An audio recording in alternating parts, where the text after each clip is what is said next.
Again, the most important thing to remember about any psychological effects of a drug or substance that you consume that has psychologically activating properties is the huge role that psychological makeup or set and the context that it's used in play in how it affects your own psychological makeup, your cognitive function, your mood.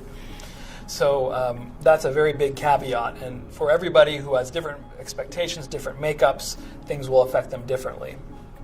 Interestingly, it should be noted that in the 1930s, when the American Medical Association was testifying to Congress about what the uses of marijuana are or cannabis, as they like to call it, for medical purposes, the doctor testified to Congress that cannabis was very useful for helping to bring memories back in psychotherapy, or what's called repressed or lost memories. And the doctor who testified to Congress said that this would be an invaluable tool that was being used in psychotherapy to bring back forgotten memories. So that's something that you might be surprised to hear about when people always think that marijuana use might make you forgetful or forget things, when the doctors of that day were discussing the utility in helping you remember things.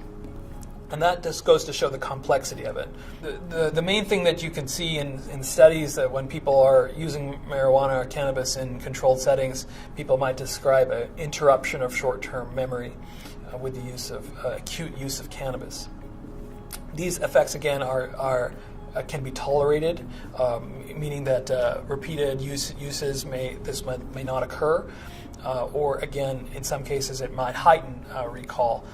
And essentially, a famous doctor named Andrew Weil wrote a book in the 70s called The Natural Mind, and he talked about this phenomenon called stoned thinking. It's also been referred to as mosaic thinking, an idea that, okay, it's not like you're forgetting things, but you're thinking about things in a different context. You're making associations that you may not have made in a linear fashion before. Now, this is a kind of effect of marijuana and cognitive patterns that is really dependent, again, on the amount that's being used and the context it's being used in, but these things have been described in the literature, and people describe creativity, creative thought patterns, or new ideas, inspiration, as an effect on thought. Again, there's also concerns that people might develop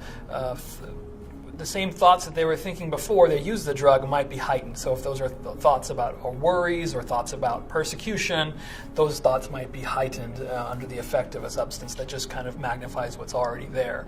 So it's a very broad area, the different effects of marijuana on thought and memory, but overall you can get a sense that short-term memory interruption, but possibly long-term memory recall, mosaic thinking from linear thinking, and then in some cases complete tolerance to any effects at all that can't be really measured on cognitive testing.